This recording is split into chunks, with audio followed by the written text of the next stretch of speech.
Good morning guys. आज weekend की मजा ले रहे हैं। હું છું વિરલ અને આજે મારો ડેલી વ્લોગ। આજે મેં એક વડી ઘડી પણ પડેલી છે। ઓહ નાइस। ઓહ ये देखो आज के आम का कलेक्शन। આજે બની રહ્યું છે આમ રસ। એના માટે કેરી સોલાઈ ગઈ છે। રસ બની ગયો છે હવે। આજે મારો ભાણેજ કુંજ એ પણ વીકેન્ડની મજા લેવા માટે આવી ગયો છે અને લે પણ છે। જો તમે અમે જઈ રહ્યા છે હનુમાનજી મંદિર।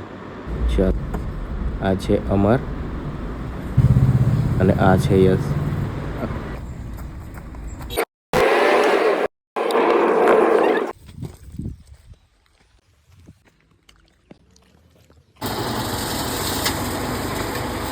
ચીખલી આવ્યો ને ચિરાગના ચણા નહીં ખાતા।